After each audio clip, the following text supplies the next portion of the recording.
小花，这就是你给我们新找的小妈呀？这么年轻漂亮，您身子骨受得了吗？我让你小花。是他。你叫什么名字？我说没关系，我一定会找到你。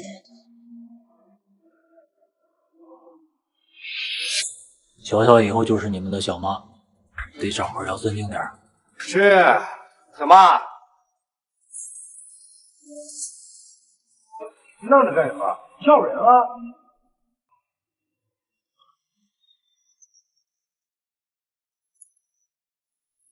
你现在有2个选择，娶我，或者多一个跟你争家产的小妈。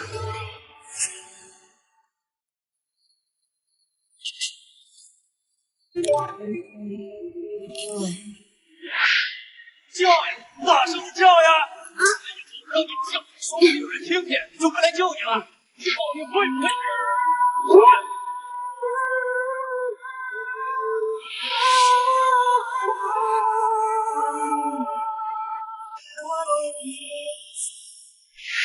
怎么，你也哑巴了？叫小妈？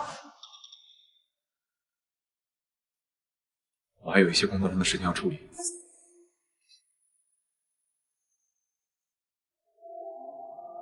看来他没认出我。我在车上等你。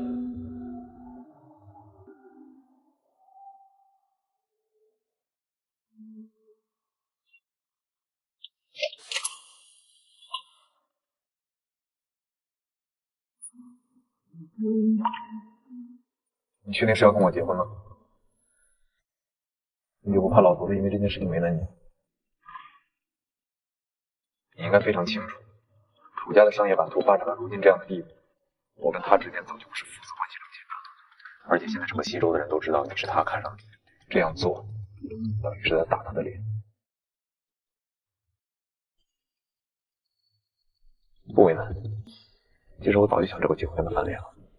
结婚以后，我会负责你妈妈在疗养院里的所有费用，还有一个妹妹，只要她能保证不再惹是生非，她还是能继续过着锦衣玉食的生活的。必须听我说的，一个字都不能。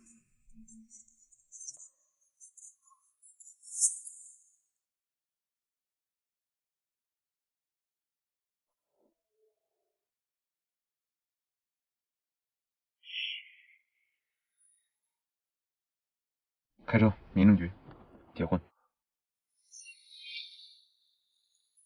姐，你就这么跟楚一凡结婚了？我听说因为这件事情，姐夫已经跟楚氏集团闹翻了，而且楚伯伯还放了狠话，说要收回姐夫在楚氏集团的所有股份。那妈妈在疗养院的费用呢？姐，你们才结婚3个多月，你就这么相信他？你该不会不知道他是一个私生子吧？而且我还听说他的亲生母亲生前是做那种事情的，很多男人睡过觉。姐夫到底是不是楚伯伯的亲生儿子，还不一定。知道了，以后我不会再来说。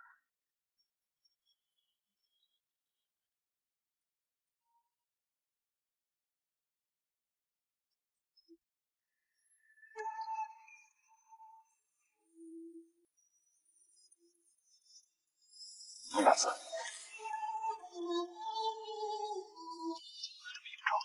乖乖的，留在家里。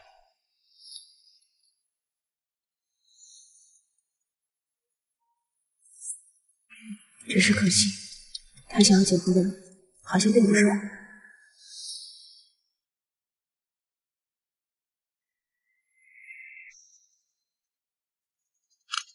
郎才女貌，真般配啊！谢谢。姐姐，你怕什么呀？这场宴会的女主角本来就应该是你啊！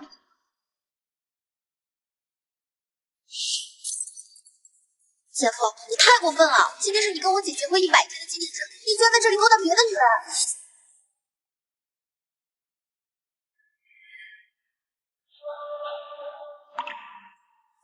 难道她不是小楚总的新婚？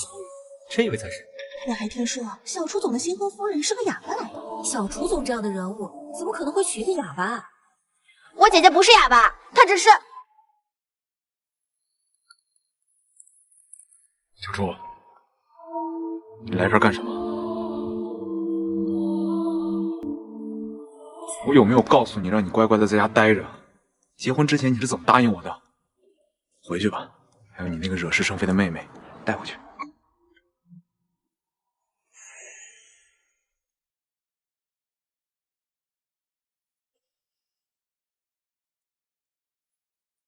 她是我新招的秘书。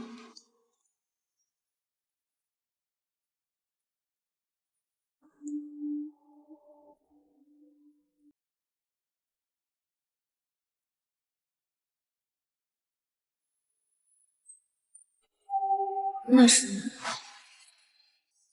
这个镯子是我母亲给我留下的唯一的遗物，你带着它，我会找到你。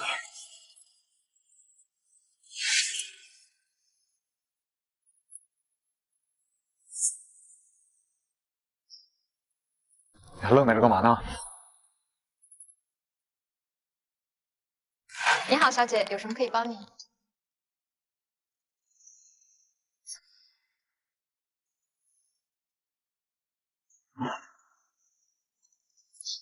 楚总业务繁忙，有消息不能出席。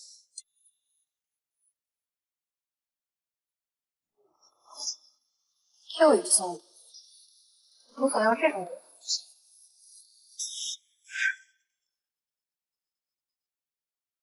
一凡哥，他在比划什么呢？看不懂。不是你该来的地方，还要磨蹭到什么时候？离婚人等待。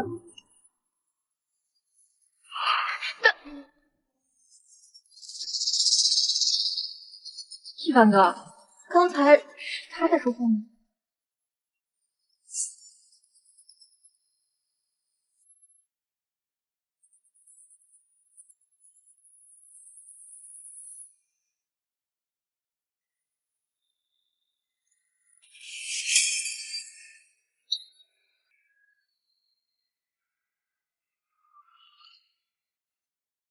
你实话告诉我，你是不是装着演？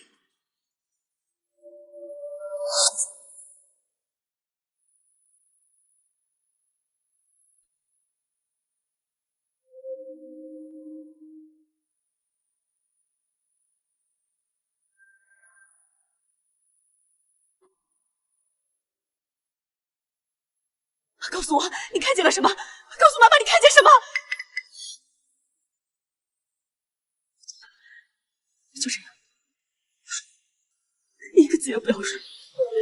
求求你，你爸爸的生意全都仰仗楚家，如果楚天生完了，我们家就全都完了。你妹妹就快要出生，我们家不能流落街头。不要叫我妈妈。我的大女儿因为发高烧突然失语，成了哑巴。从现在开始，你不会说，记住了没有？记住了没有？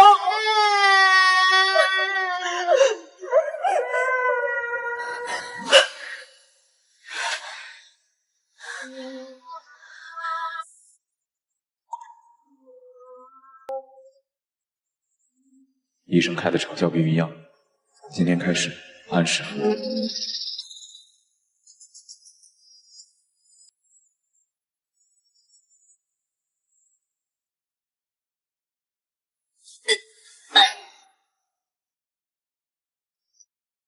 恭喜你怀孕，通知孩子父亲不要当爸爸。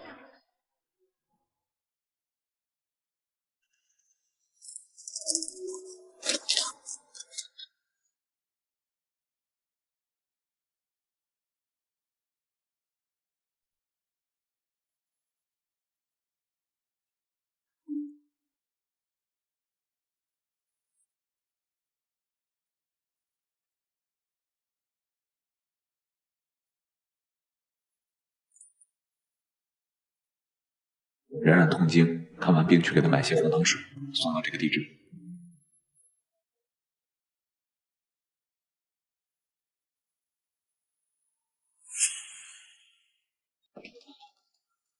一凡哥，我只是生理期而已，不用住院这么麻烦的。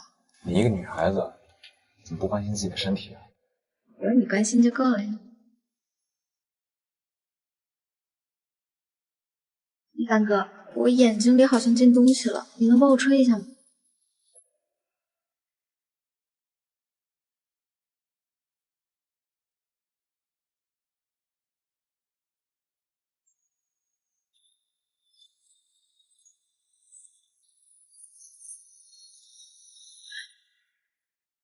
好点了。哦，对了，乔姐姐不是去买红糖水了吗？怎么现在还没有回来？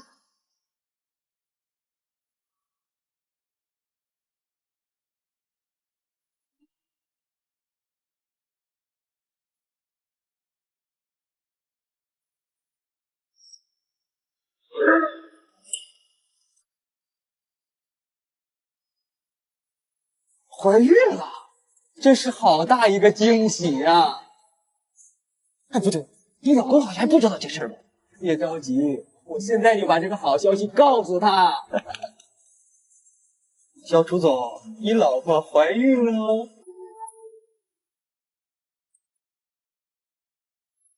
一凡哥，回血了。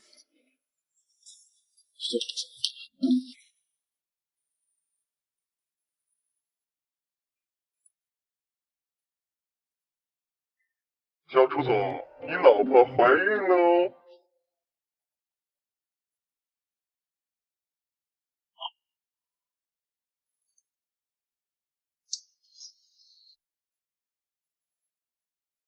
怎么了？是垃圾信息，我已经帮你删掉了。你不不看来你老公也不怎么关心你，要不你亲自跟他说。哎，你是个哑巴，不会说话。不过我这个手机可是安装了最精密的变声器，就算你不是哑巴，它也听不出来你的声音。变声器。儿子，我是你爸爸。儿子，我是你爸爸。儿子，我是你爸爸。我就说是垃圾信息吧，这么低级的恶作剧，把他拉黑就好了。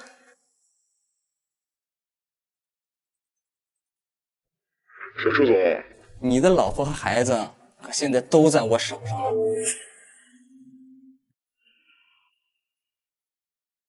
小楚总，你的老婆和孩子可现在都在我手上。老婆、孩子。小楚总，你不会忘了你有几个老婆了吧？不过我相信她一定是你最爱的那一个。从被我绑架到现在，一点声音都没出。就这样温婉可爱的人，哪个男人看了不动容？哎呦，哭了！他哭了。你是谁？想干什么？准备好20亿，否则我就把你的孩子从他的肚子里挖出来。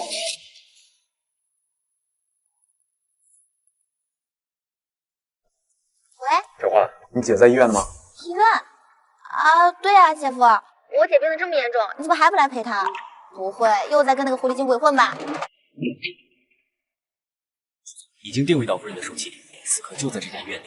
看来她没有被绑架。你找到她的准确位置，然后派人送她回家。是。考虑好了吗，小楚总？你老婆的肚皮很嫩，轻轻一划就破了。那就辛苦你，帮我把那个孽种处理掉吧。你说什么？我说那个女人只不过是我当初娶回来气我爸的一个工具，我就从来没想过她能成为我的妻子。我也没打算跟她之间要一个孩子。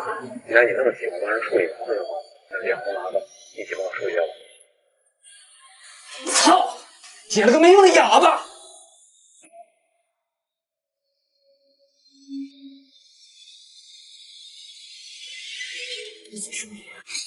啊！再说一遍！徐帆，你再说一遍！你不是哑巴，你会说话。给我赶回去！我要他一字一句把刚刚说的话再说一遍！赶回去！好。那个骚扰电话还没有停下吗？有人在医院里捡到了夫人的手机。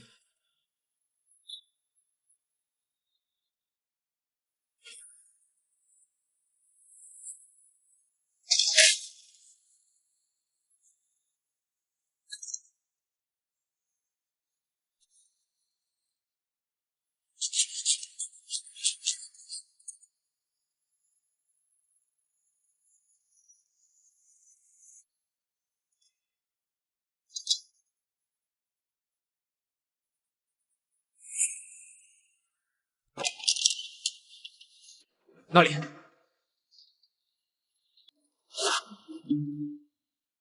夫人的手机就是在这里被发现的。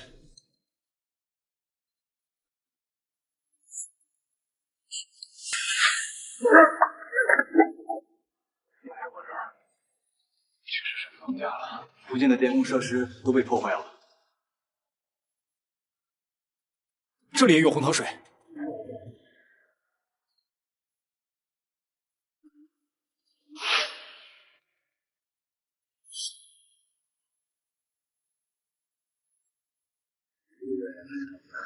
走不远，找按红糖水的痕迹，给我一件一件的找。是。接电话，给老干接电话。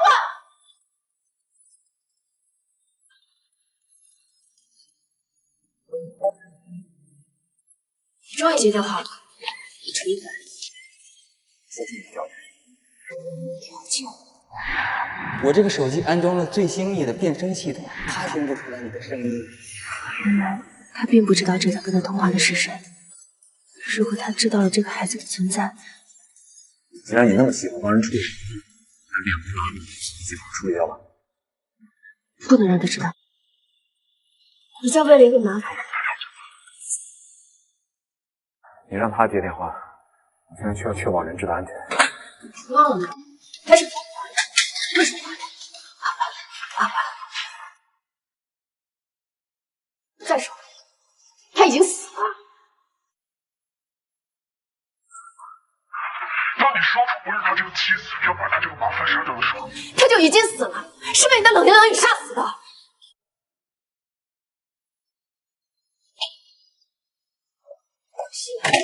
你是个哑巴，受不了邻居的话。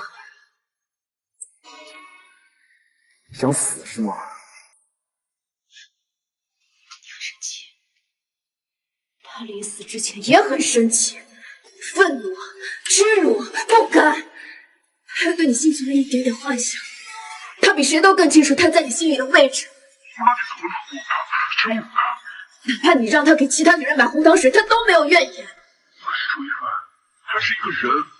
就算你把他当成一个工具人，就算他从来都不会说话，你怎么可以不把他当做一个人？你怎么可以说出让他去死这么无情的话？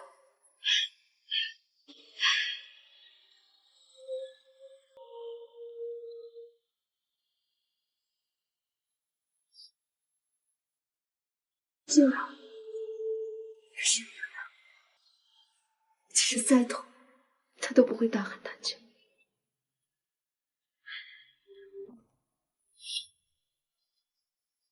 我已经找到你了，变声器。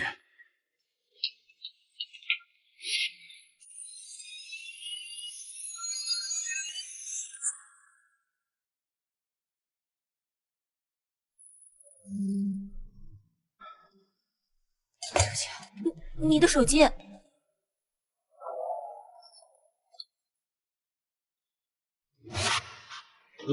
有看见什么奇怪的人吗？ 奇怪的人，初等，这是在契丹市附近发现的。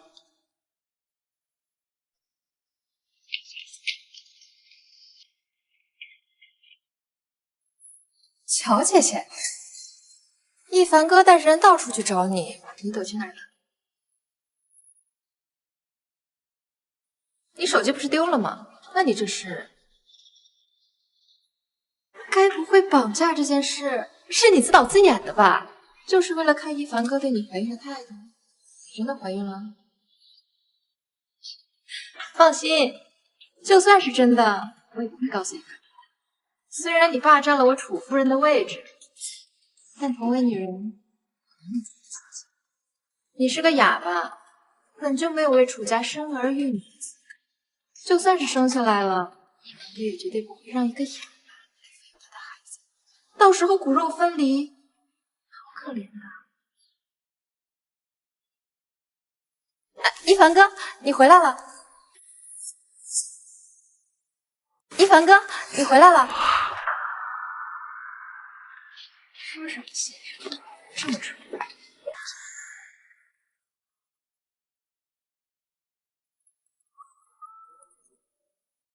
裴哥哥。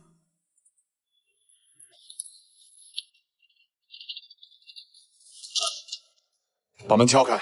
这里是医院，撬开不合适吧？这是楚家的医院，我说开就开。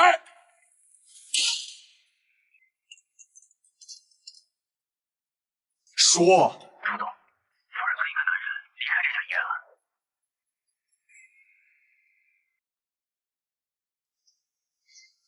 你从小就爱迷路，怎么一阵就出来了？他对你好吗？如果他对你不好，就来找我。你忘了，我是离婚律师。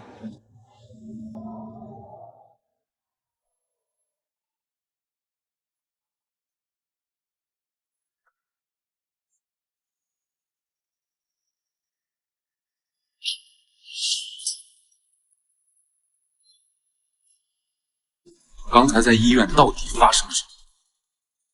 男人是谁？男人到底是谁？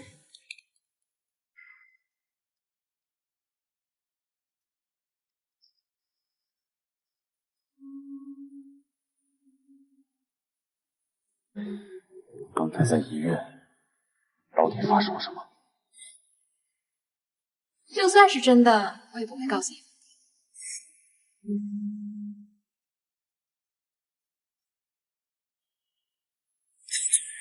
我眼睛里好像进东西了，你能帮我吹一下吗？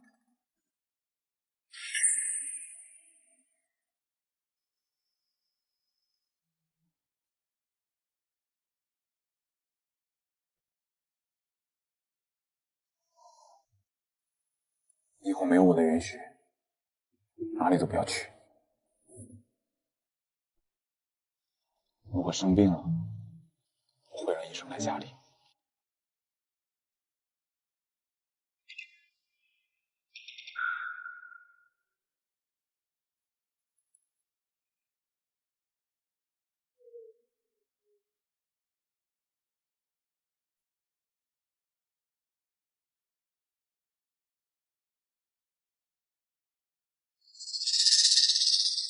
这样下去，他早晚会发现我怀孕了。那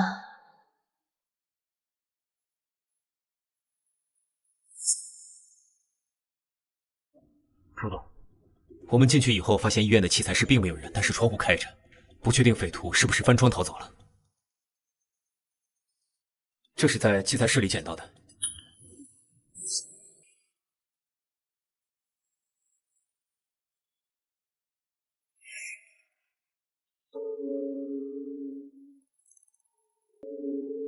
他手上有勒痕，他真的被绑架过，这是被刀割断的痕迹啊！难道说器材室真的发生了绑架事件？可是夫人不是已经安全回家了吗？监听系统已经就位，只要通话时间超过10分钟，就能确定信号来源的准确位置。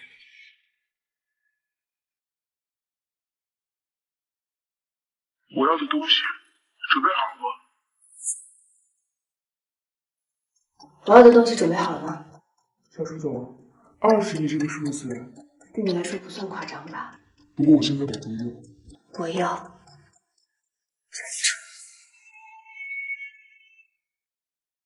放着自己荣华似玉的老婆工作，却一门心思扑在一个小偷身上。冒充他人身份，似乎对我的事情很了解。是你自己说的，他不过是你取来接你爸的工具而已。既然你跟老楚总已经翻脸了，他这个工具对你来说无关紧要吧？我要你跟他离婚，这样也不耽误你跟你的小情人花前月下。你是个女人吗？意思不这样。如果你是一个男人的话，你应该非常清楚，男人的感情和身体是可以分开的。冉冉现在身体不好，我还不能碰她，所以乔出这个工具对我来说，不想跟他离婚，就是为了继续睡他。作为绑匪，你似乎有点过于关注人质的感受了。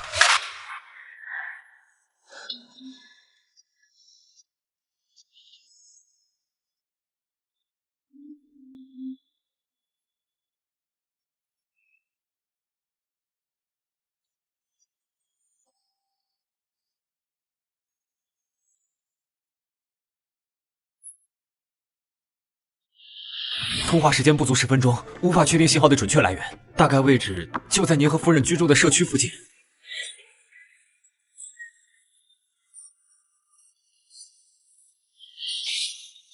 这么快就想通了？乔楚，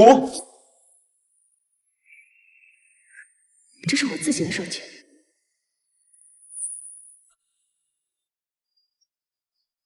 如果让他知道我是装的哑巴，他会不会怀疑？喂，说话。姐夫，我是画画。乔画。对呀，姐夫，我感冒了，嗓子不舒服。我姐说你们家有特效药，就让我过来啦。你姐干嘛？她在洗澡。我看看。什么？你要看我姐洗澡？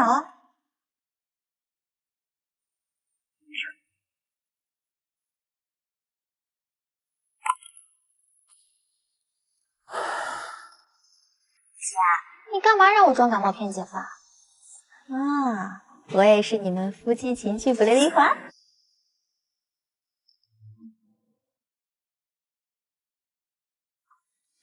姐，你不会是偷人了吧？那要不然你干嘛让我帮你做伪证啊？还有昨天姐夫莫名其妙给我打电话，问我是不是跟你一起在医院，还好我反应快，要不然你偷人的事情可就瞒不住了。那不然的话，你一个家庭妇女，还有什么见不得人的事儿？偷了谁？是不是裴哥哥？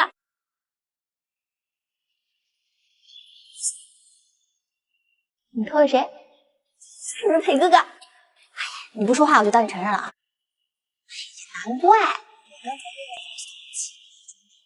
如果不是3年前发生那件事情，说不定你们早就结婚了。要我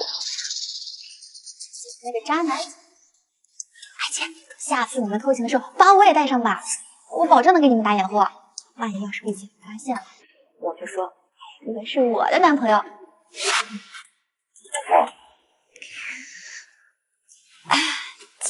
姐夫，那你刚才的话再给我重复一遍。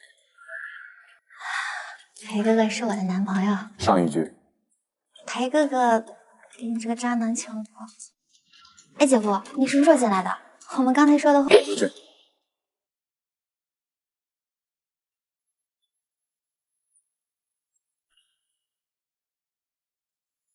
就他这点胆量，只能靠他们打掩护了。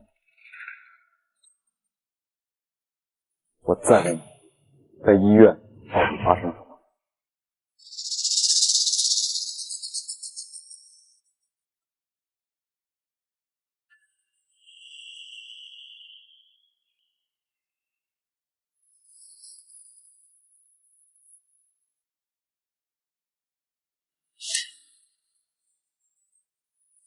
这个是在医院的器材室里找到的绳子，你手上还有勒痕，怎么解释？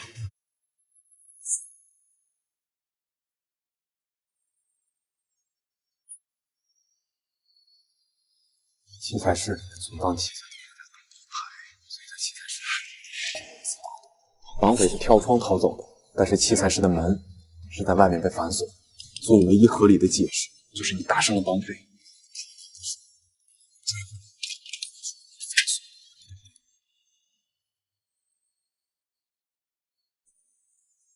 我在问你，回答。你为什么不告诉我？发生了这么严重的事情，你打算瞒着我？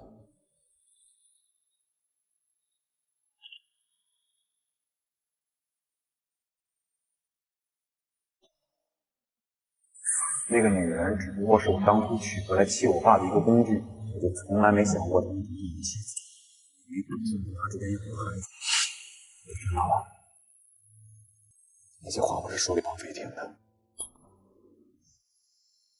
会。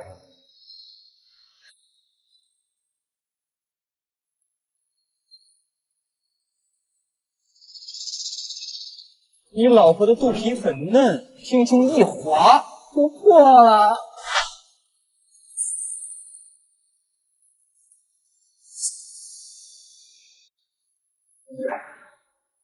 我需要确定绑匪说的话是不是真的。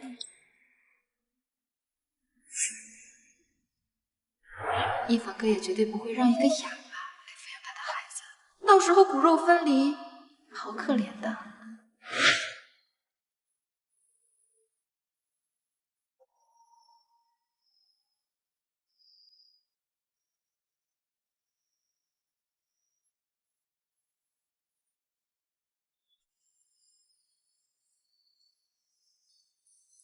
离婚？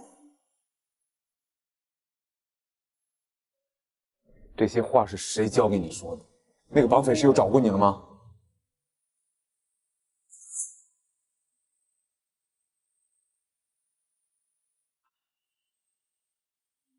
好，没事了，放心。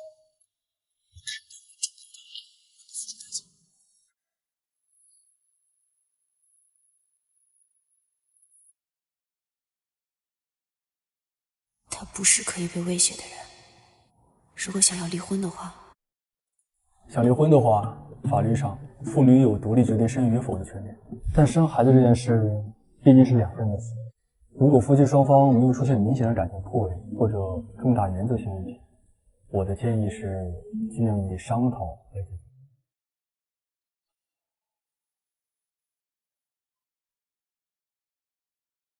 我还是那句话，如果他对你不好，就来找我。指的是我是找唐律师，你明白吧？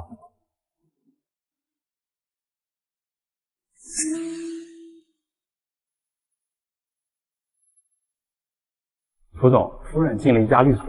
好，我知道了，保证她的安全啊。听话。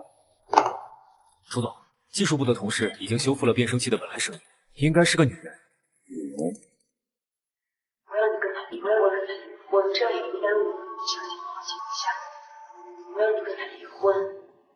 楚总，这就解释了夫人为什么可以从绑匪手中轻易逃脱。我刚刚联想到一些线索，绑匪是个女人，诉求是希望您跟夫人离婚。您说这件事会不会跟云冉冉有关呢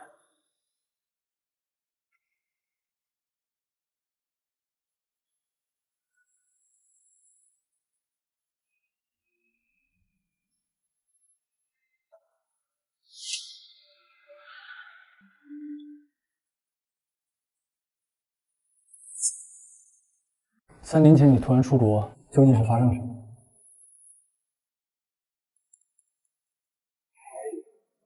前面，这毒药是我好不容易得到的，把它加到酒里，保证一生死。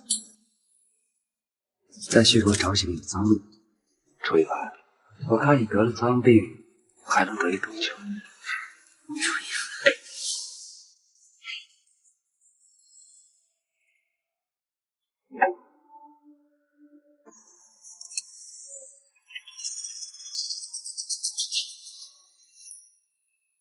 If you wanna feel love, come with me. I just want the company to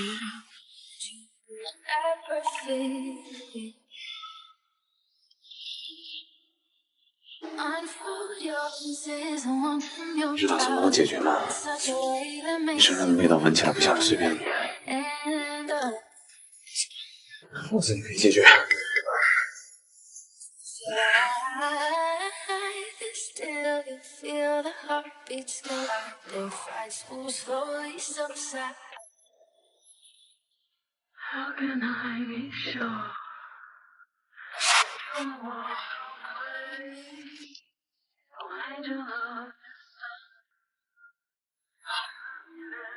谁让你回来的？怎么这么不听话呀？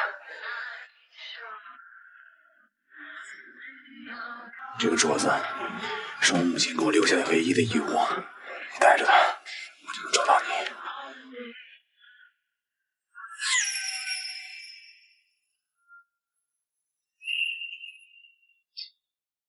所以你一回来就结婚吗？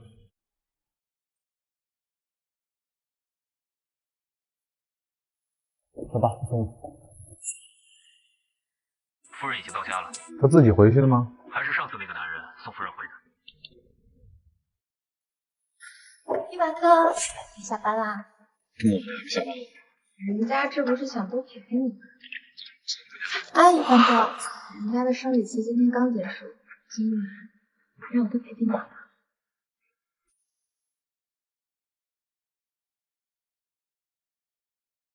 冉冉，这个镯子真的是你母亲给你留下的遗物吗？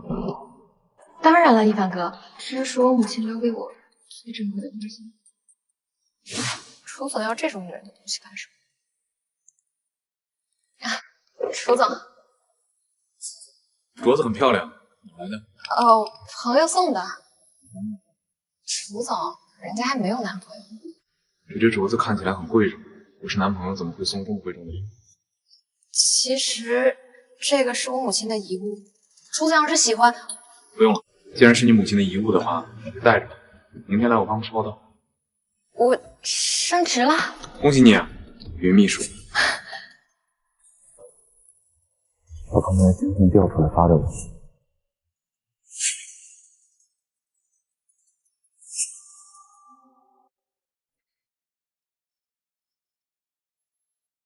你今晚回家吗？我告诉你，你不要挑战我的底线。别墅面布满了花牌和目标，如果你敢靠近他一步的话，我一定会让你原形毕露。你不是不在乎他的死，这样做是为了？你是真的想保护他，还是想把他作为诱饵，替真正你想要保护的人承担所有风险？这件事情对你来说很重要吗？当然，我是一个绑匪，只有拿捏住对方的软肋，才有继续谈判的资格。楚一凡，你的软肋是什么？带着它，我就能找到你。我没有那种东西。那你还真是很闲。人都会有软肋，你有想要守护的人和事。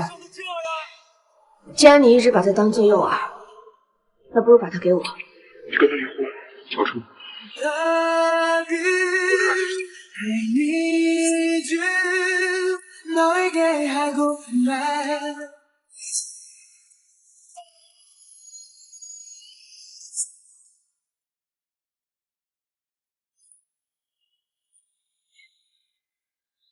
刚刚在问你话呢？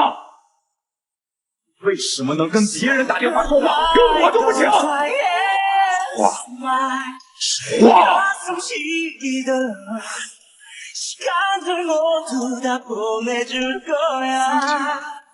我的哑巴妻子会说话，你告诉我应该怎么冷静？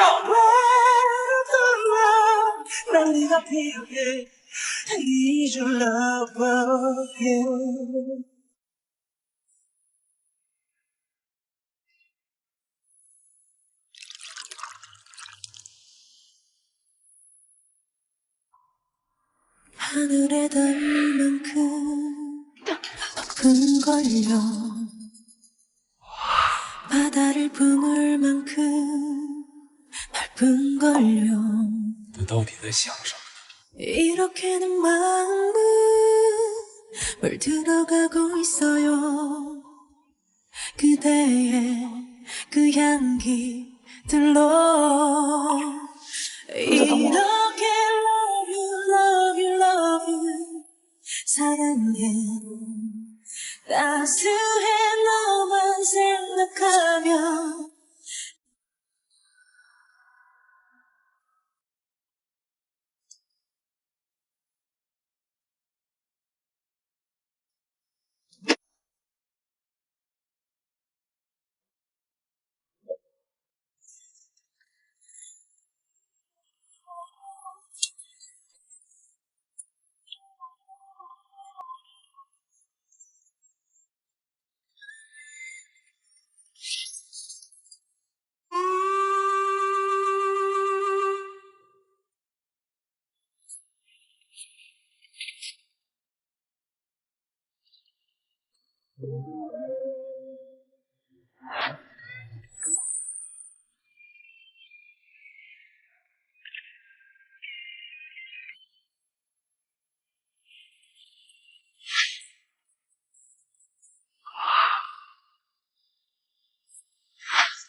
睡，而且还是你一周。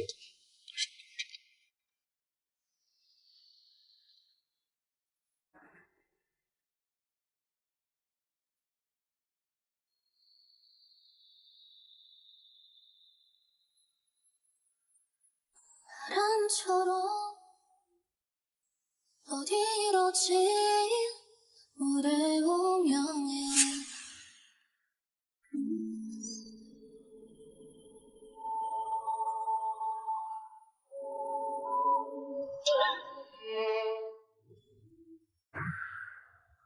哎，你去哪儿啊？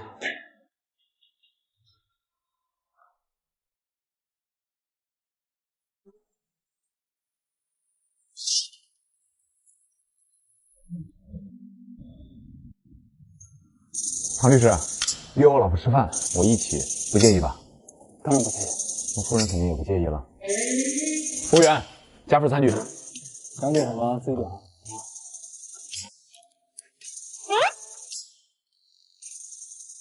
他海鲜过敏，吃不了。他怎么知道？那就来吃块肉吧。太肥了，再吃一下。小楚总，你很了解小楚吗？我老婆我肯定了解啊。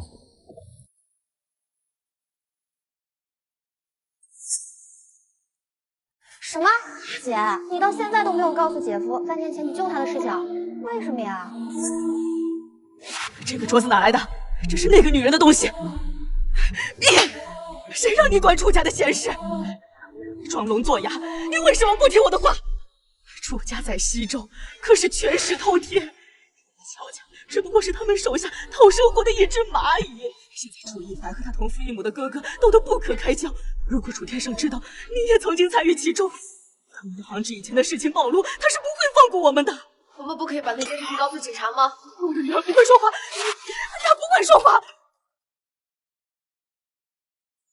那件事情已经过去20多年了，就凭你一个5岁的小女孩的一面之词，就能把楚天胜扳倒？况且他们是亲生父子，就算是楚一凡相信是楚天胜杀了他的母亲，可是面对楚家千万亿的家产，他能让楚天胜倒下吗？血浓于水，何况在金钱面前，一个早已死去的人根本不值一提。乔乔，妈妈知道你是个正直的孩子，但是你现在必须马上给我出国。我和爸爸会带着妹妹很快去找你的。只要我们一家4口安全了，我会让你把那个真相说出来的。答应我，乔乔，妈妈求你了。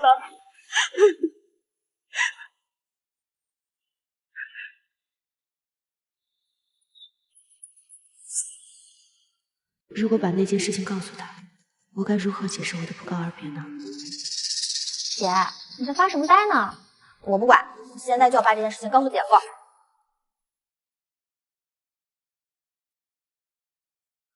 喂，姐夫，不要。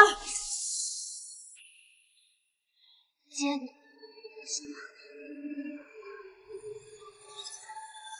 小花，你跟谁说话呢？刚才谁的声音？我没跟谁说话呀。你打电话你看。哦，没什么事，正想你了。问问你在干什么呢？小朱是不是在你旁边？没有，你先忙吧。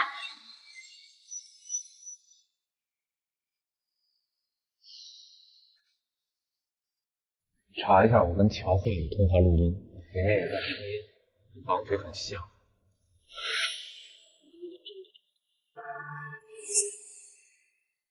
姐，你是不是有什么难言之隐啊？你说出来，我们一起帮你解决啊！就算姐夫不愿意帮你，你还有我，还有裴哥哥。裴哥哥是大律师，他一定可以帮你找到办法的。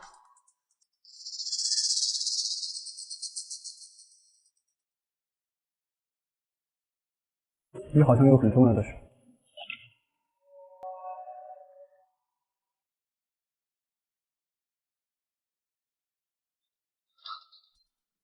你进行过很长一段时间的法律课程，需要问我吗？刑事诉讼法第48条，生理上、精神上有缺陷或年幼、不能正确表达的人。如果儿童智力正常，对于自己亲眼所见的事实经过完全可以表达清楚，这样的儿童是具备证人资格的。但由于年龄和认证能力的限制，小孩子的口供在准确性跟完整性上实在不行，是否能完全采纳，甚至达到定罪的标准，必须结合其他证据进行验证。其他的证据？乔出去律所干什么？咨询了一些法律相关的问题。不过上次看守寓所是咨询离婚。离婚？他要跟一凡离婚吗？似乎是因为二少爷身边那个叫云冉冉的女人。云冉冉。董事长您好，我是楚总身边新来的秘书，我叫云冉冉。哼，看来我这个儿子也有眼无珠的时候，看着他点儿，必要的时候帮助。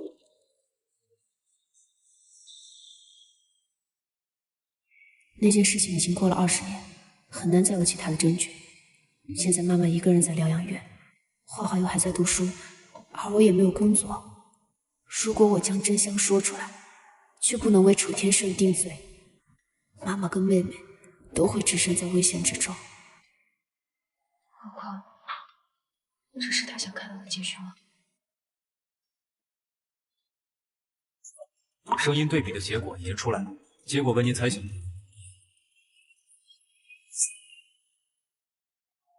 就算他从来都不会说话，你怎么可以不把他当做一个人？你怎么敢说出让他去死这么无情的话？不要！根据技术鉴定，这2段音频轨道高度相似。由于第2段音频素材太短，还不能断定就是同一个人发出的声音。那乔化的声音？我们用乔化的声音和绑匪做过比对，结果完全不相符。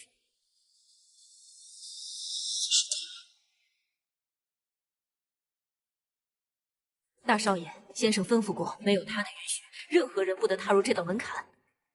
算我可以，这一位可是老爷子专门请过来给他儿媳妇治疗失语症的，这是耽误了我弟妹的治疗。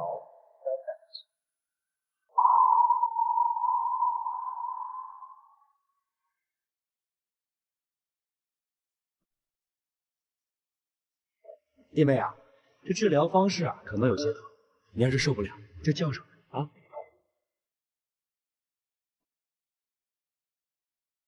住手！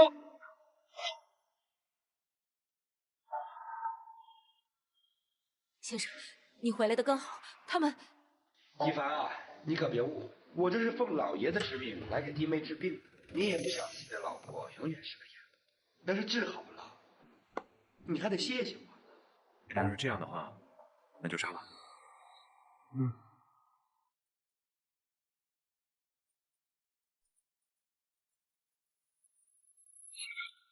了？你不是不心疼你媳妇吗？我心不心疼我老婆？你怎么知道？整个西周谁不知道啊？你才刚结婚就跟你的秘书狗一块去了，名车呀、名表啊，流水一样满袋送。倒是我这位弟妹浑身上下哪有一点豪门夫人的样子？一个哑巴，平时也不抛头露面，要那些贵重的东西干什么？弟妹，瞧瞧，这就是你选的男人。要是当初你跟了我爸当我们小花，何至于受这种屈辱？我看你不如跟我吧，到底渣不渣？不知道老爷子抽了什么风，让我带着简医生试试瞧出能不能渣。一个哑巴能说话？渣，马上给我渣！不过我提醒你一点啊，你好好想一想，老爷子当初到底看你什么？要是这么狠狠的一针扎下去，扎不好也就算了，但万一要是他开口说了点什么不该说的话，难道他已经察觉了？老爷子到那个时候也会轻饶你啊！你这话什么意思？他怎么可能摸老爷子的把柄？你爸好好伺候你个清楚。不可能！行了，你爸今天派你过来，不就是为了试探一下会不会说话吗？你怎么知道？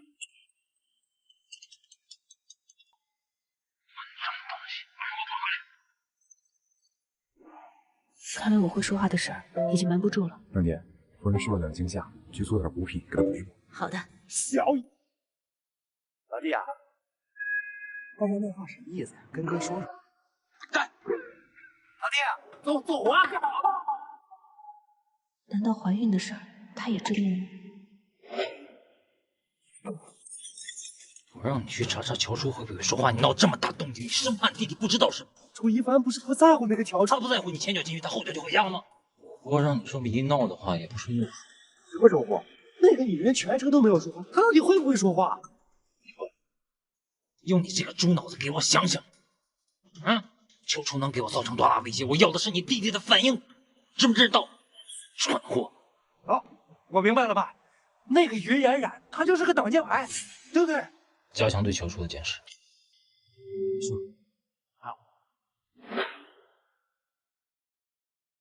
哎，爸，乔初手里到底有什么把柄？不要弄我办婚礼的事啊！哎，爸，我那20亿，一凡，我的好儿子，如果哪天我要动乔楚，你会是什么反应？老板，咱们之前已经跟绑架乔初的绑匪确认了，乔初会说话，是在装哑。 是不是应该在他说出那件事情之前？楚强这个闯祸一闹的话，现在全世界都知道乔楚拿着我的把柄。万一他有任何三长两短的话，一定会怪到我。当务之急是让他赶快离开伊凡。他不是怀孕了？你知道怎么办？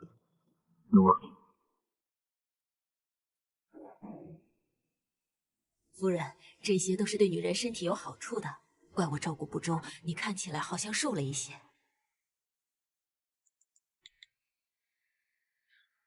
这些都是先生要求做的，既然先生发话了，夫人，你好歹吃一点吧。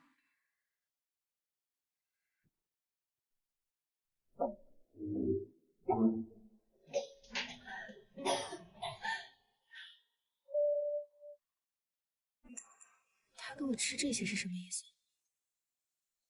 难道他都已经知道了？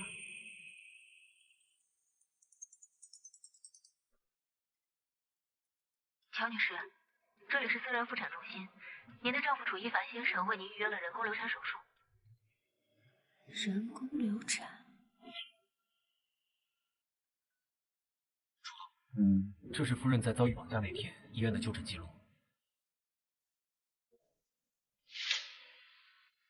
妇产科。 早孕检查。对了，在调查记录的时候，我还遇到了那天在器材室附近出现的护士。她说，你那天问我有没有遇到一个奇怪的人，的确是有一个，是个女生，她大概这么高，头发很长，她看起来非常的紧张，好像是有人在追她，她还撞了我一下，说了声对不起。确定她是用嘴说的？不用嘴，用什么？哦，对了，她手里还拿着一个手机。 跟我们平常用的不太一样，像是改装过的。那部改装过的手机应该是加了变声器。护士遇到的那个女人，应该就是我们要找的绑匪。好，我知道了。是否按照护士提供的线索，重新筛查医院的监控，说不定就能找到绑匪的真实相簿。不需要了。这件事情是楚强做的。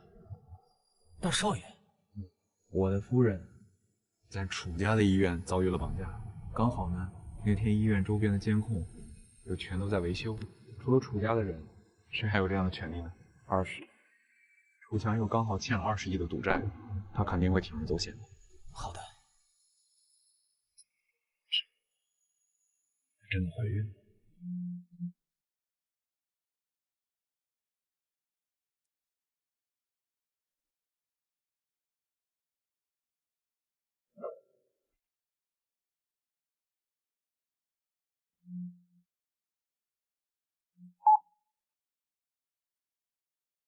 已经12点了，睡这么晚吗？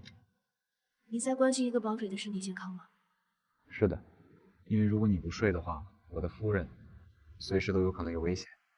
你不希望他有危险？当然，因为就会对你有威胁吗？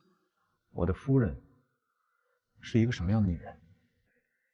她是你的夫人，就不说。我还记得第一次见她的时候。第一次。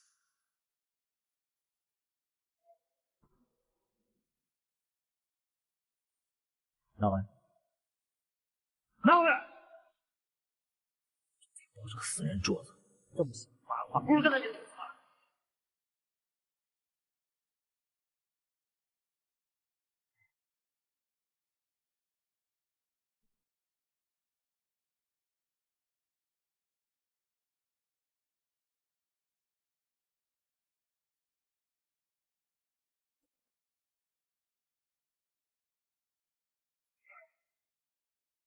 那个时候，他烫得满手都是水泡，但他还是小心翼翼的，怕我也被烫到。他没有喊疼，他甚至没有发出一丁点的声音。你居然还记得？可是从那以后，我就再也没有见过他了。手怎么了？谁欺负你了？你是不是又去楚家看那个孩子了？妈妈说过多少次，让你忘了那天发生的事情，你为什么不听妈妈的话？现在就搬家。不许，还有不得已的苦衷。苦衷？我一个孩子，能明白什么叫苦衷吗？只不过是大人说什么就做什么而已。可是他现在已经长大了，不是吗？所以我不明白，为什么我明明已经告诉过他，不要让任何一个人有伤害他的机会，可是他呢，却还是让楚强踏进了我的家门。小强，这是止疼药，你赶紧吃。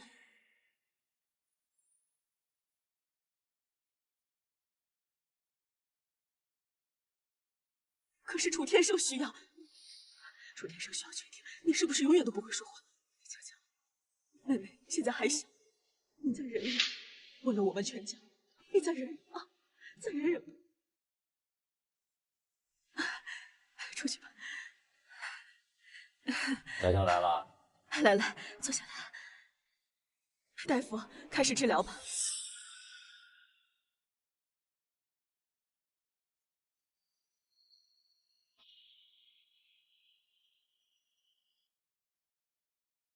你呀，忍一忍，再忍忍就过去了啊。因为这些事情，他都已经习惯了。我还不能习惯。你是在为他等待？我只是在责备我自己而已。我不知道在他身上发生过什么，我也不明白为什么。每一次和我接触过后，他就会在我的世界里消失的无影无踪。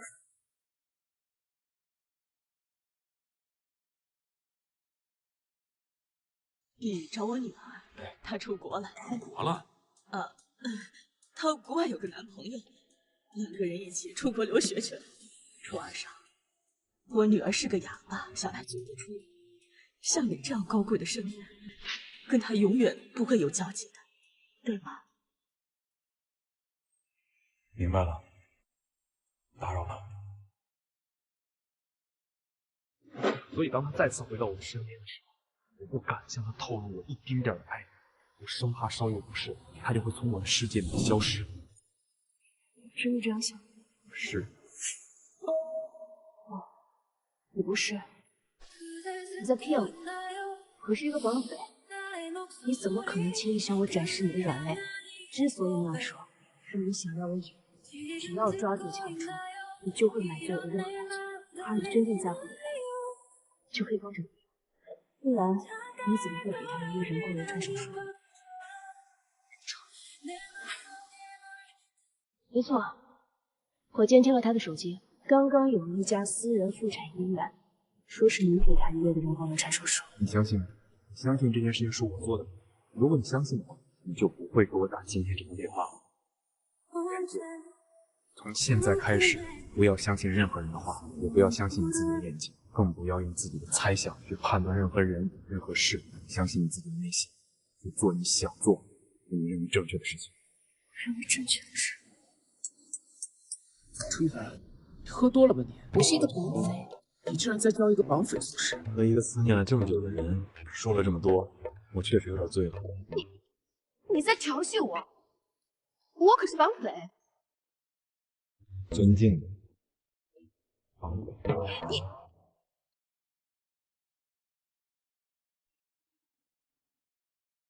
肯定是喝多了，他绝对是喝多了，不然他怎么可能跟我一个绑匪说这么多话呢？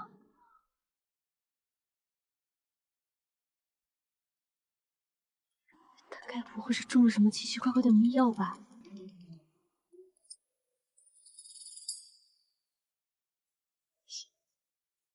要是现在让他回来，肯定会齐心的。我怎么能说是绑匪告诉我的是这样？哪有这么好心的绑匪啊？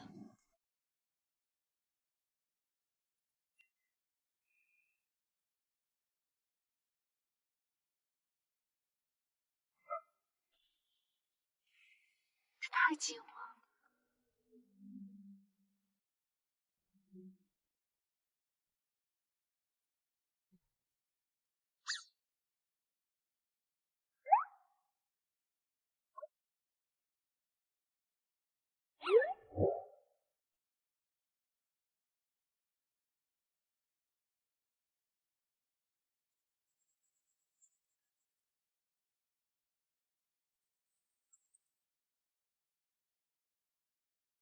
我就在你家附近，你要是再不回来的话，我不敢保证会对你老婆做什么。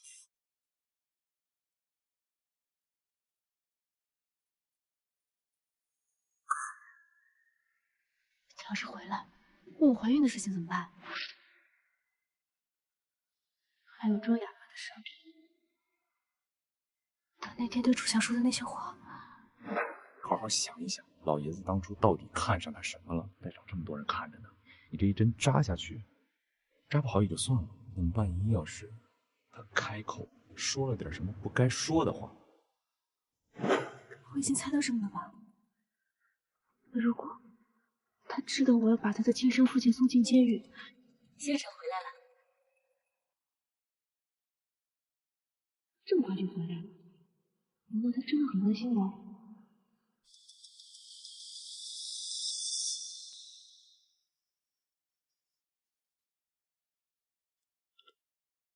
喂，一凡哥，我刚才做了一个噩梦，我好害怕，好想你能在我身边。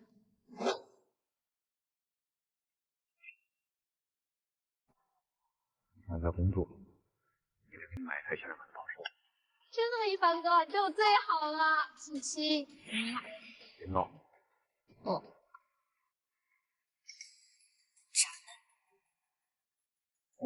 嘘，乔乔，不要说话，千万不要说话。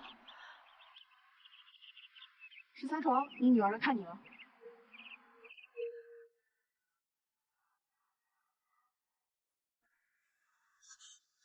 你说什么？你要把楚天胜当年杀妻之事公之于众？发生什么事了？是不是楚一凡对你不好？他打你了？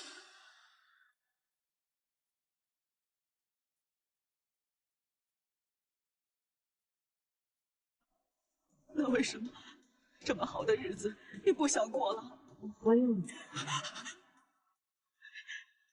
谁让你说话的？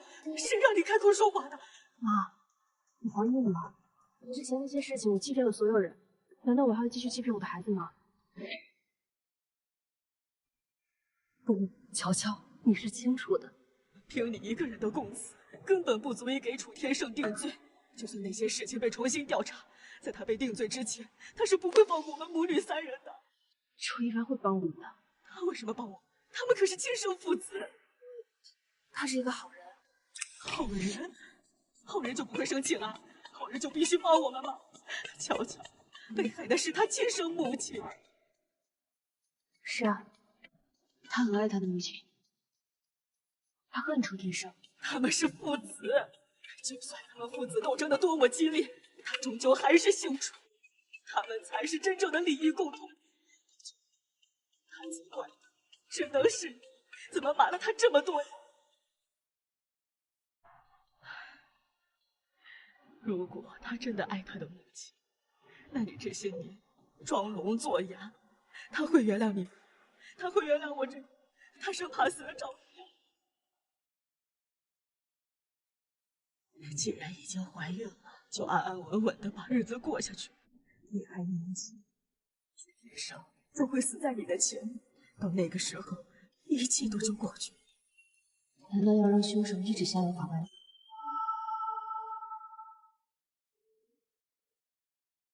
老爸，乔周去了疗养院，有人听到了他和他母亲的对话。看来他就要养不下去了，那就继续给点装聋作哑的动力。明白。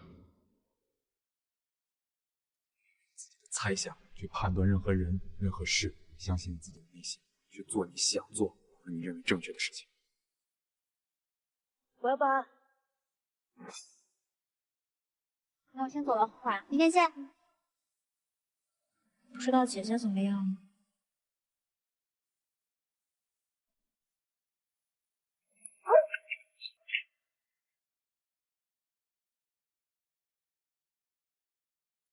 来呢？我出来了，焕焕呢？他人在哪？告诉我。乔乔小姐，你的母亲希望你能安安稳稳的生活，你的妹妹需要你作为她的经济来源，而你的丈夫怀里抱着别的人，只有哑巴才不会喋喋不休的抱怨。是不是我只要一直当一个哑巴，你就不会动我的家人？我只是想让你看清你丈夫的真面目，看看这样一个男人值不值得你为了他而让自己的家人置身险境。这个时候，那辆限量版跑车应该已经到集团公司楼下了，那是夫妻共同财产，去把它抢回来。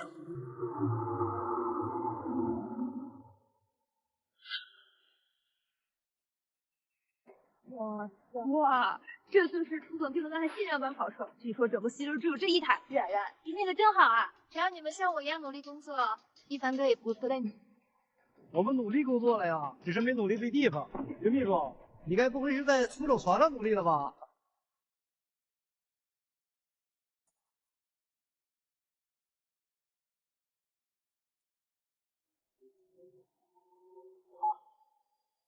真的要这样做吗？你这么软弱，等到跟楚一凡离婚的时候，难道打算净身出户吗？到那个时候，你妹妹的学费，你妈妈的疗养费，还有你肚子里的孩子，我可以自力更生。爸爸，爸爸，你妹妹醒了，她的酒量可不太好，别让我太失望。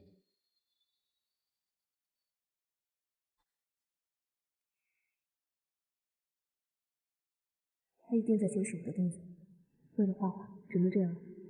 冉冉，我还没这么划算呢，你能带我去兜兜风吗？啊？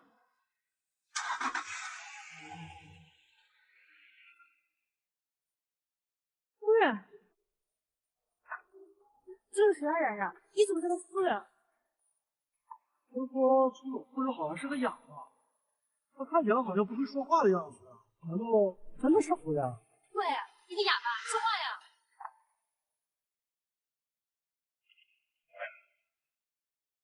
那个人不允许我开口说话。看来真是个哑巴。是个哑巴就怎么夫人了？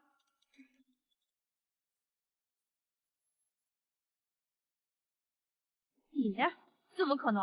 我们夫人虽然是个哑巴，当初乔家还没有破产的时候，我们夫人也是个千金大小姐，怎么可能像你这样没有素养？夫人一向有钱，难道她也想这样吗？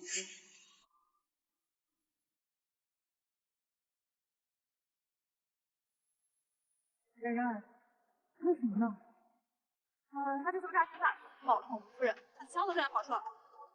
你说你是我们夫人，你怎么证明啊？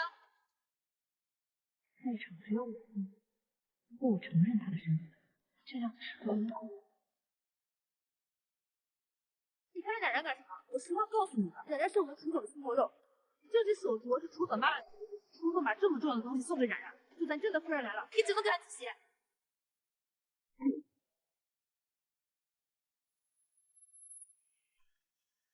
乔楚，楚，你干嘛呢？乔楚，难道他真的是夫人？一凡哥，我不知道做了什么惹了夫人不开心。夫人打我一巴掌，是我没错。现在越来越放肆。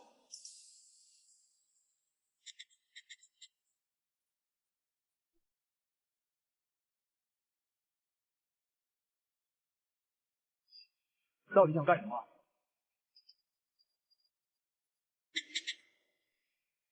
云冉冉是我让他叫你，可以叫你。这辆车是我送给云冉冉作为优秀员工的奖励，如果你有意见的话，公司给你，你来做。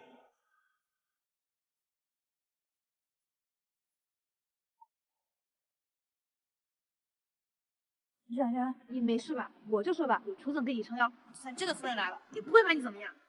别这样说，楚总不是是非不分的人。外面风大，回去省得着凉。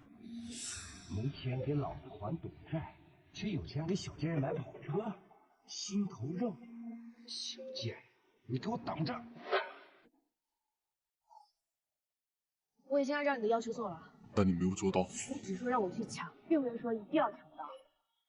你果然很聪明。没错，这只是一项我对你的服从性测试，而你的下一项是跟楚一凡离婚。我试过了，他没有要离婚的意思。那是因为你还没有找到一个合适的理由，只要你肯听我的话，我不仅能让你顺利离婚，还能让你从楚一凡手中分走足够的财产，足够维持你和你家人后半辈子的生活。可是爸爸现在……他现在很安全，只是下一次就不是灌酒这么简单了。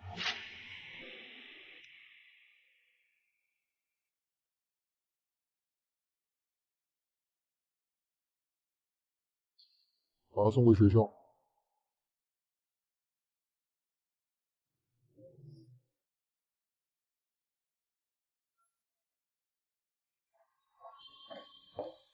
一凡哥，我给你煮了一杯咖啡，温度刚好。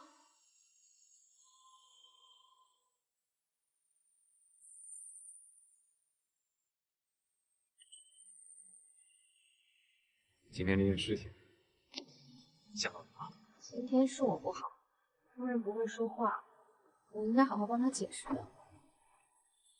以后这样的事情不会再发生了。你是想跟夫人离婚？倒也没有那么着急，毕竟她现在还怀着身孕呢嘛。果然还是要先把肚子搞大。一凡哥，咖啡凉了就帮我喝。这么晚了，怎么没去试试车啊？我现在有车了，之前都是你开车送我回家。今晚我想送你。你下去吧，我喝完这杯咖啡我就下来。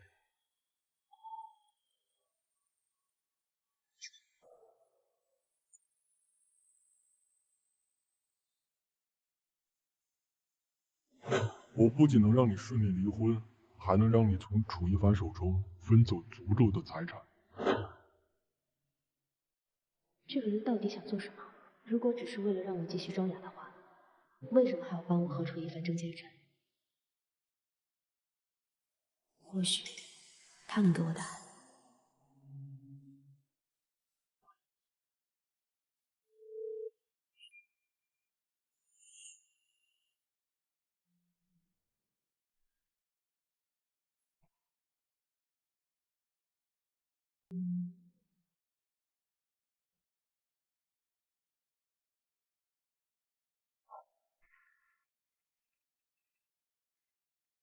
挂断了。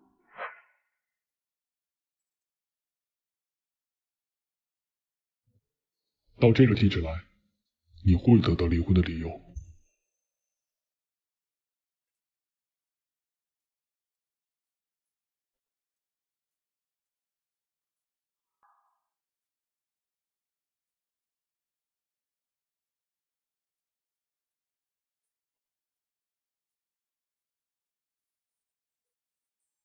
人已经送上床了，你可以上来了。上去之后我应该怎么做？怎么伺候男人，要我教你吗？我一定会牢牢把握这次机会。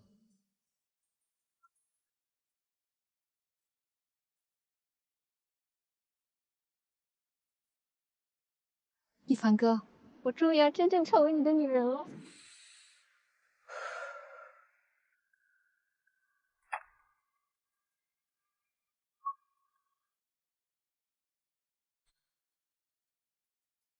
我已经到了。开门密码是？怎么捉奸？你有说吧？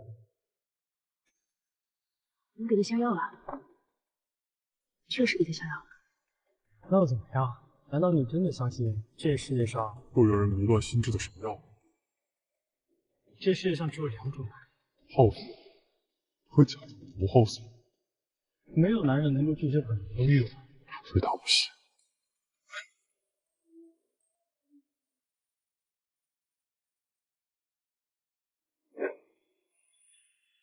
进去吧，好好看看被欲望支配的男人是多么狼狈。记得拍照。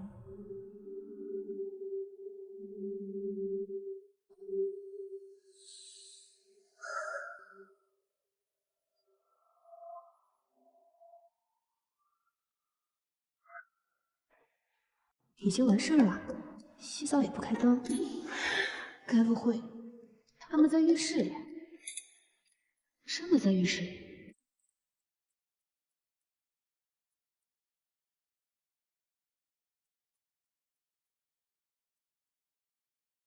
我洗好了，该你了。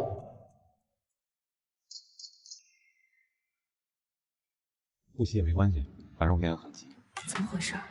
浴室里只有他一个人，那个女的呢？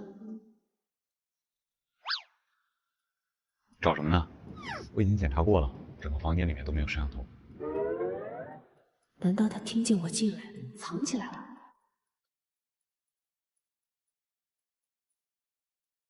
藏哪儿去了？如果你今天找不出第3个人，今天晚上就只能你陪我了。他没认出来我，该不会有夜盲症吧？楚子，看清楚，我是你老婆。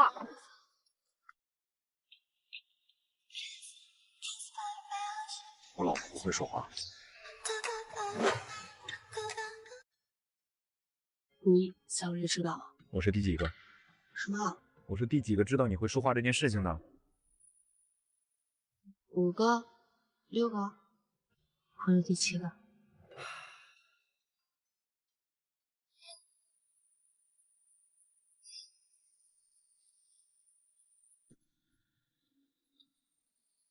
小朋友，你刚才都看见什么？你要不说话的话，我只会遮上你的视。小小，这怎么了？这怎么了？快进来，快进来！这是你家孩子？是啊，我这孩子从小就是个哑巴，不会说话，他的智力发育有问题，到现在还没叫过我妈妈呢。这么说的话，你要不能像正常人一样交流和说话。是，所以我们才计划再生一个，等将来我们父母老了，他也好有个弟弟妹妹照顾。楚先生，谢谢你帮我把他送回，那我们就先回去了。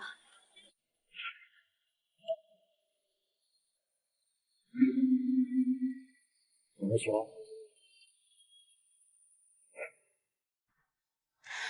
那个时候他害怕。所以你是被吓出的失语症，还是你一直以来都在装哑？你小时候到底发生了什么事情？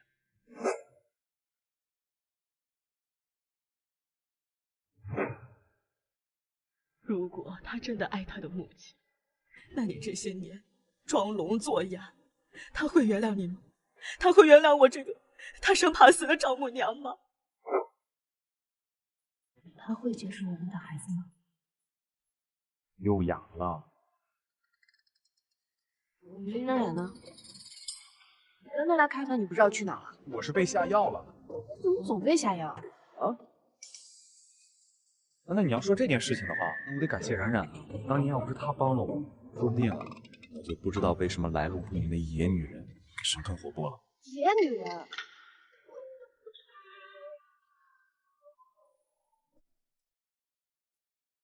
小朱，你知道我为什么会手语吗？为什么？因为3年前我去找你的时候，你的母亲告诉我，不要让我给你带来麻烦。你知道是我？我又不瞎。下顿距离都这么远。所以从那次以后，我就在不断丰富自己的语义，主动去学习了手语，期待的就是跟你的再次重逢。那你猜对于冉冉？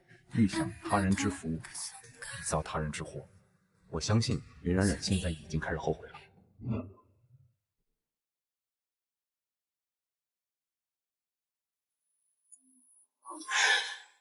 你们是谁？你们要干什么？这县里面跑车跑的可真快呀！咱们兄弟跟了一路，可能把这唐家伙给追上了。少废话，强哥说了，人哥说答应就走。强哥，楚乔，你们是干啥来的人？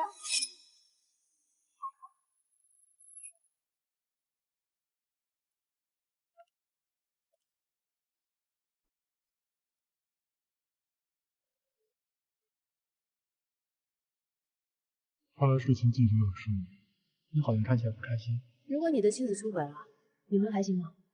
我没有妻子。这年头绑匪还真有意思啊，就喜欢跟受害人说自己的私生活。怎么，你是有什么难以启齿的苦衷？小畅，陪弟弟一起玩球好不好？小女孩家家的，玩什么球？放风筝去吧。去吗？去吧。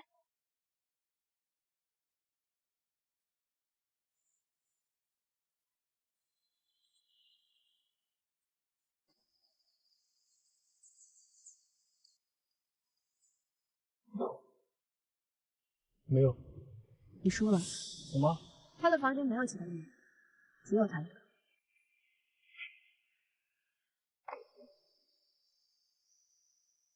树洞，林秘书在这杯咖啡里加了东西啊。我知道。那么接下来，不入虎穴，焉得虎子？我让你准备的东西呢？这场戏演了这么长时间，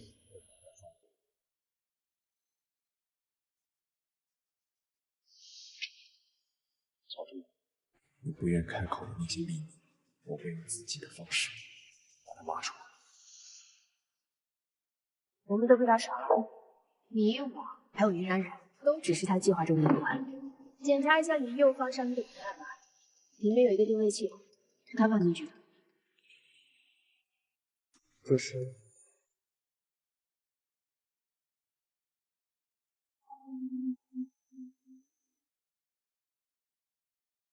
这不是摄像头。你在绑架乔画和宋楚一凡去酒店的时候，都戴面具了吧？现在你的脸上只带任何东西。你怎么知道摄像头一定会拍下他的脸？那万一他脸上带东西了？因为人只有在享受胜利的时候，才会卸下他身上所有的伪装。小叔，你耍我？为什么？你明明只需按照我的要求离开楚一凡就行，为什么还要选这么难的？先生，我知道你从来不过生日，可这是夫人的一番心意，又是你们新婚。好，我知道了，夫人她善解人意，不会怪你的。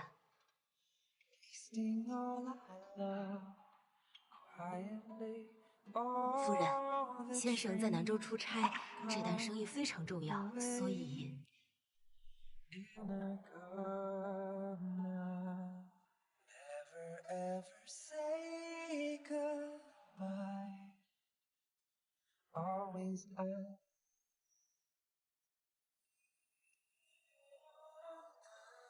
是他回来过。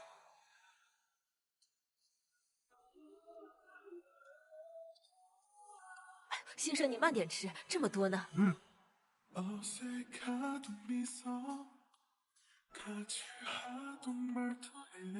我俩比赛正经，帮我打包。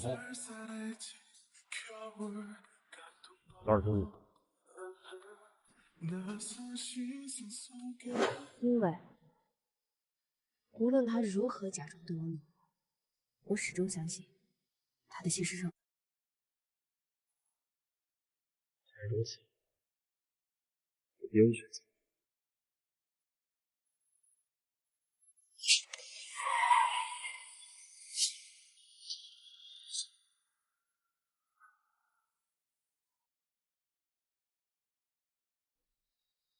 上手了！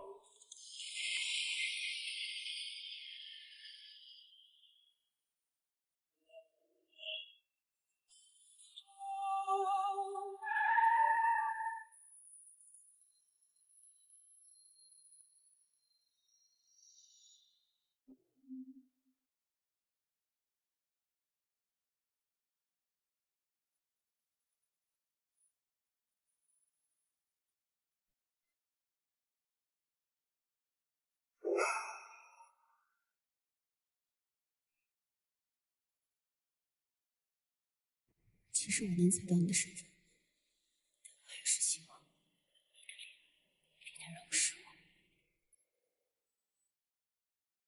好好休息，家里比较安全。你妈妈跟你妹妹呢，也都已经保护起来了。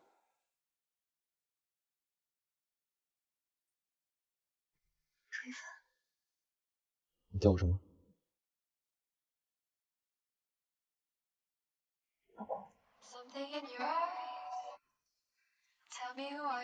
我承认，我不会因为3年前你救我，我就因此深深的爱上你。但是我们现在是夫妻，做夫妻，就算没有感情，也总得讲义气吧。讲义气？你身上的那根风筝线，我肯定会将它扯断。到那个时候，你想要爱情或者自由，我都给你。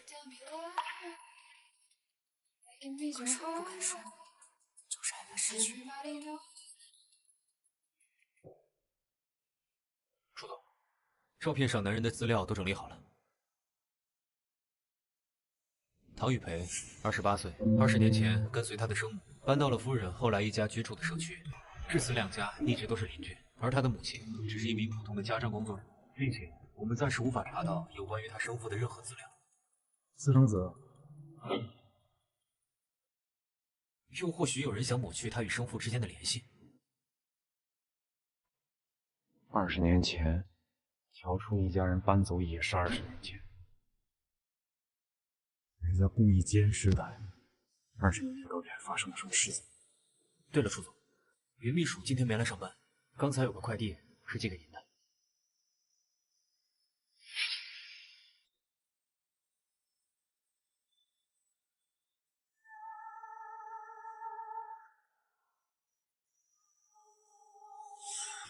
这是云秘书手上戴的，这是个假货，也是辛苦他们大费周章的给我寄回来的。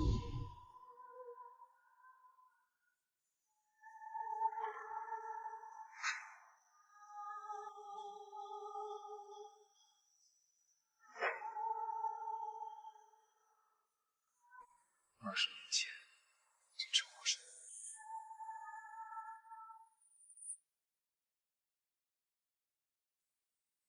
不接吗？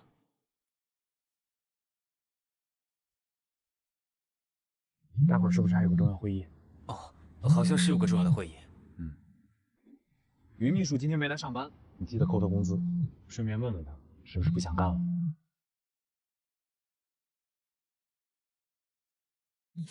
陈哥，楚一凡不接电话，臭娘们儿！你不是说楚一凡收到东西一定会来救你吗？他会来的，他一定会来的。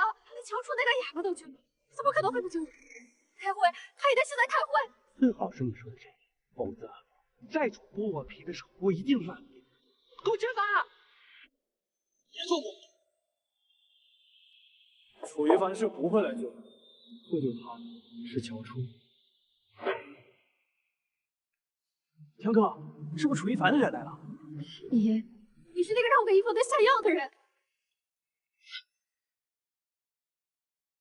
我暴露了，陈福慧是楚强那个蠢货借走了你败局的人。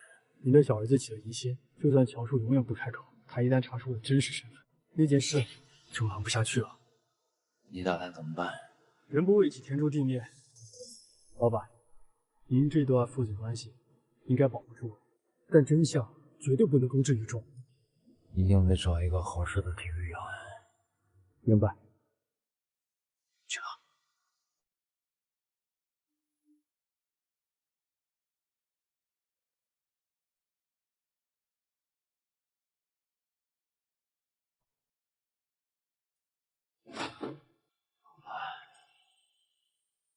斗不过你们这些小子。你说他让你给楚一凡下药，强哥，好像咱一伙的。他妈的是不是傻呀？跟我们一伙的，我们破坏了他的计划，搞不好是来找我们算账的。是来找你算账，但找你算账的是老爷子。你是老爷子的人。老爷子说了，只要你配合他演这出戏，就算你强攻不过，老爷子让我看。还有一个人，乔初，楚一凡。凡哥，不可能！老爷子是不是疯了？那可是他亲生儿子。楚强，你该不会不知道老爷子是怎么起家的吧？你到处宣扬楚一凡是私生子，实际上，当年你爸早已结婚生子，却遇到了父母双亡的富家女。他为了得到富家女的财产，哄着你妈离婚，并与富家女结婚生子。后来你妈死了，你孤身一人进城寻找亲生父亲。再后，那个富家女，也就是楚一凡的生母，就变成了一具尸体。你到底想说什么？你不觉得这两件事太巧合了吗？是那个女人自己命不好，关我什么事？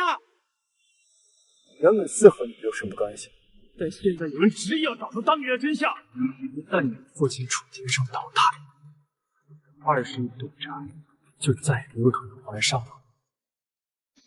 到那个时候，就等着被包庇。等等，你到底让我干什么啊？然后他。为什么？夫人，我知道错了，我和一凡哥，我和楚总清清白白的，什么都没有发生过。求求你来救救我！你再不来，我就要被他们打死了，夫人。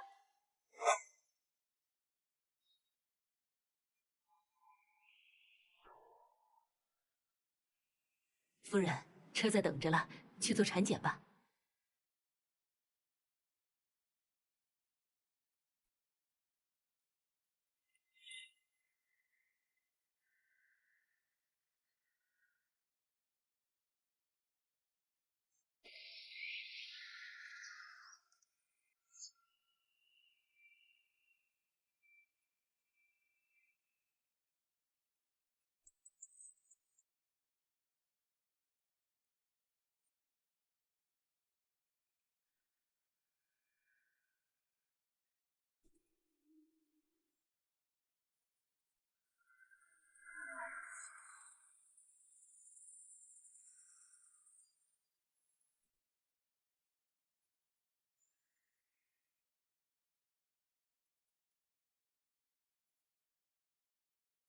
你右手边有一辆面包车，坐上去。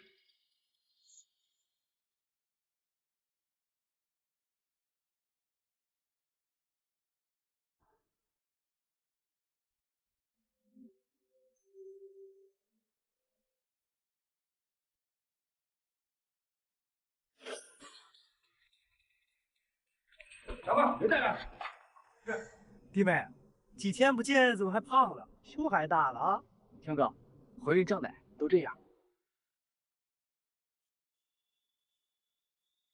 把他放了。哟，弟妹说话的呀。不过我现在都没想明白，你一个人是怎么赶来的？这个女人不是跟你抢的？谁说我是一个人来的？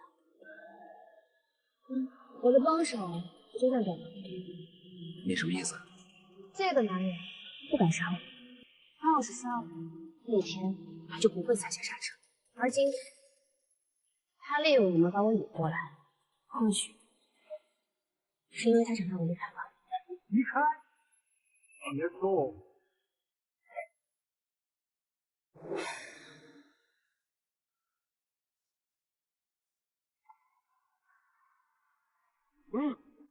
这部手机会在2个小时之后自动返回，到时候楚一凡会来救你。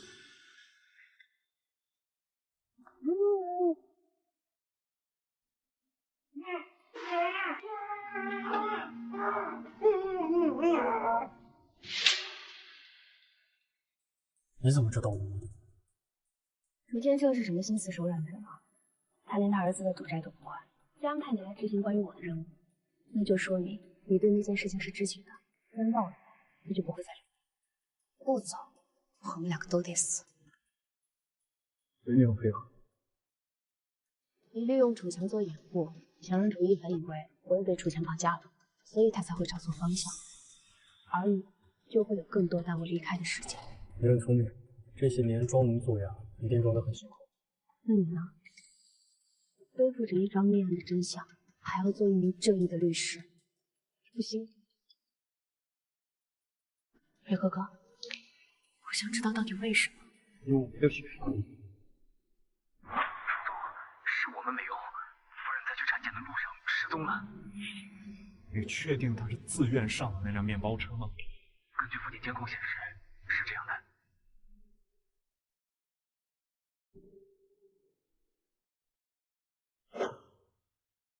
你还记得你小时候居住的那个社区的保安吗？个子小小的，笑起来满脸都是皱纹。对啊，那时候你太小，已经不记得了。又或许是因为他太普通了，不值得人记住。他是楚一凡生母车祸案的肇事者，也就是我的亲生父亲。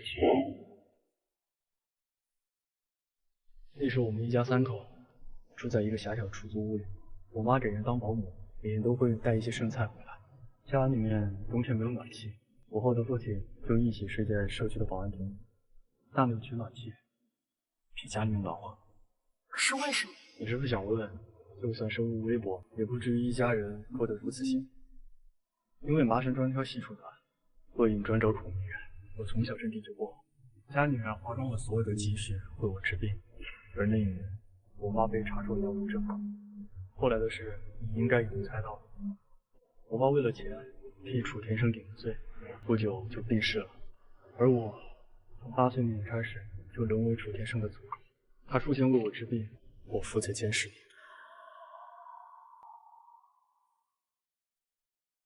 我明白了。但是小初，我也想做那个断了线的风筝，都图我自由。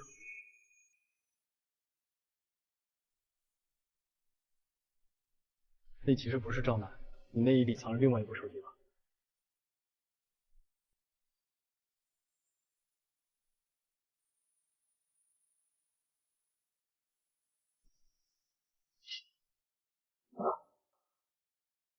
求求你，求求你来救救我！你再不来，我就要被他们打死了，夫人。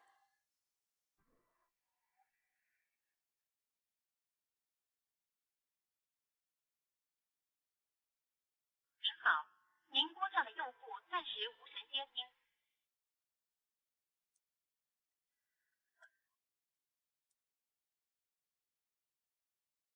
楚一凡，你在开会吗？我要出去一趟。知道你不喜欢我出去，不希望我独自冒险。可是从小到大，我都生活在危险之中，而这份危险是我所见自负。那件事情已经过去20多年了，凭我一个人的证词，早已不足以成为能够为案犯定罪的证据。但是欠你的真相，我必须要完完整整的还给你。你那么聪明，应该早就知道勒索电话是谁打给你的了。我竟然真的想过要跟你离婚，幸好你没答应，幸好你再一次给了我把一切说出来的勇气。关于我知道的真相，我已经写好，放在了我们的结婚证里。而真相的另一部分，我会不惜一切把它带回来。而那以后，你要宽恕或者怨恨，我都有你。到那个时候，你想要爱情或者自由，我都给你。你不用录音，我刚说那些话没有办法成为有效证据。我没有录音。你想劝我回去？不想。你已经不需要回去了。今天你我只有2种结局：一起离开，或者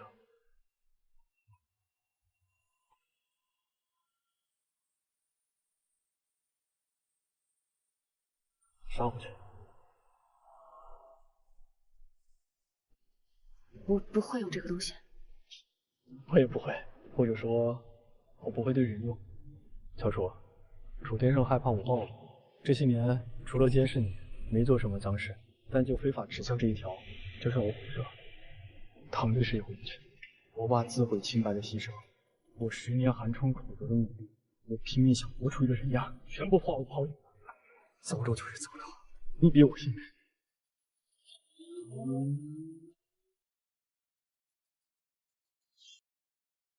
佩哥哥，我们都应该面对真实的自己，相信自己的心，做我想做和你认为正确的事。因为我本就不是唯命之徒，无敌破解才能够展开翅膀。坐稳，坐好。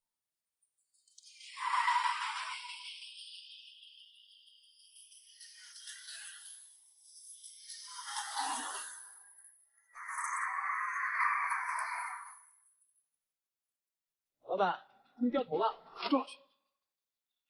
我努力。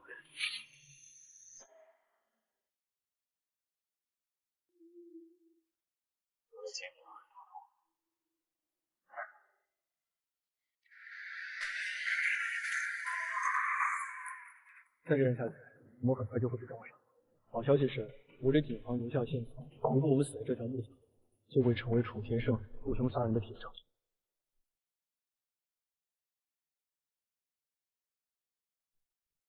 你后悔吗？即使我不跟你出来，只要不给楚天胜定罪，他总有办法除掉我。据说今天根本就不是我们计划要去产检的日子，要不是我按照你的要求中途下车，或许我已经死在产检的路上。你倒是想得开。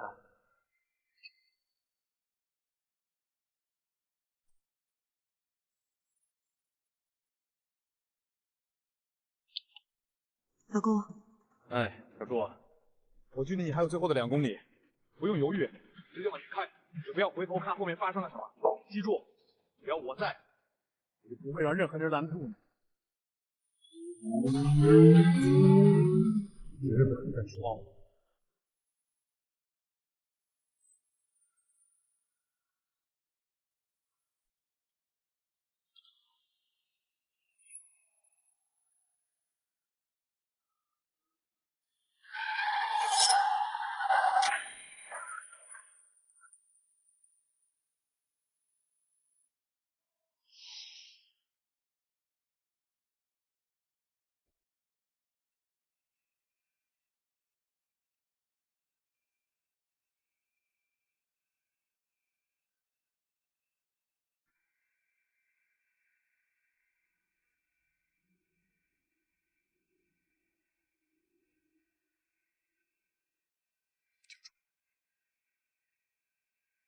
去做你认为正确的事。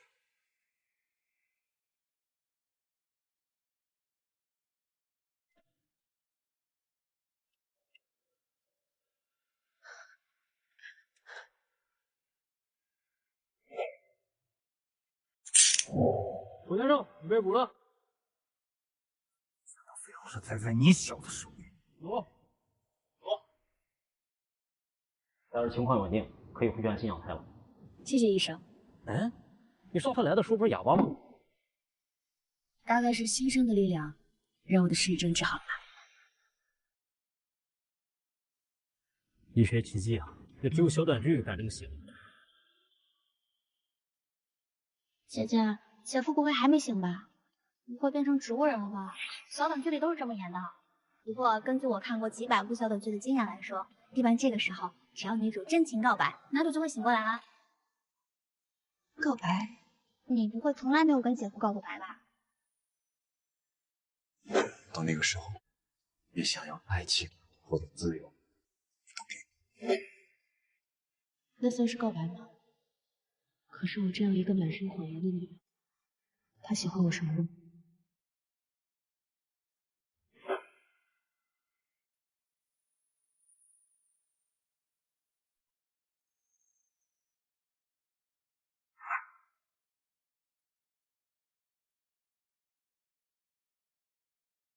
妈，这是我全部的秘密啊，都上交给你。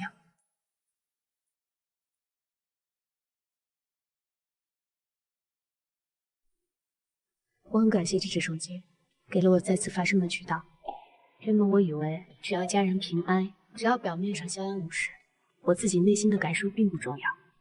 但是因为这只手机，让我听到了自己的声音。就算他从来都不会说话，你怎么可以不把他当做一个人？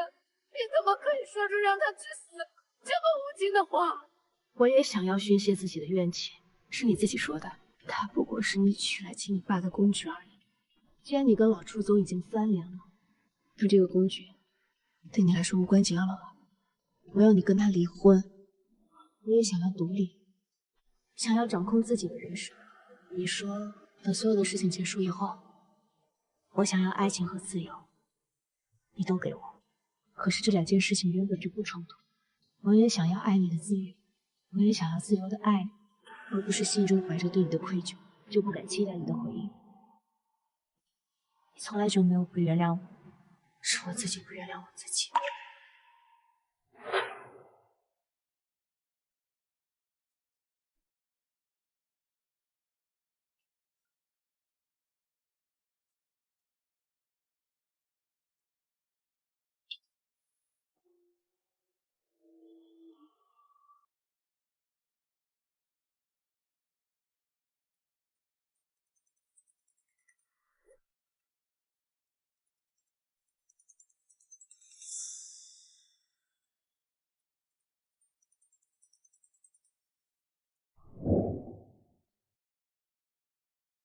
怎么了？现在接到陌生电话，还是不习惯开口说话吗？你是？我只是觉得，闭着眼睛听你说话，是一种享受。我知道，你的脑部检查没有问题，你只是断了2根肋骨。 2根肋骨不重要啊。大不了我打断了赔你呗。先把孩子生下来我再收拾。是你说不要的。我从来没想过她能成为我的妻子，我也没打算跟她之间要一个孩子。我说的是不要一个，那是因为一个不够。哎，你妹妹看了那么多短剧，没告诉过你吗？睡美人是需要王子亲了以后才能行动。那是童话。再说了，我又不是王子。你滚回来亲老子一口！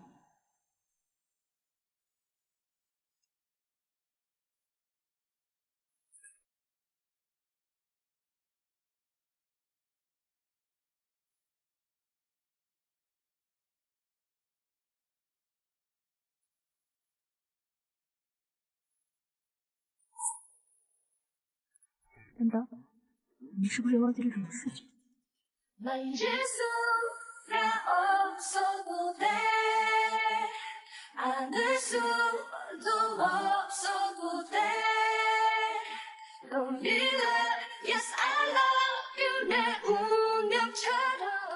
强哥，那人不是说你手机2个小时之后会自动发送定位？都3天了，你说那手机是不是没电了呀？ 啦啦啦啦啦啦啦啦。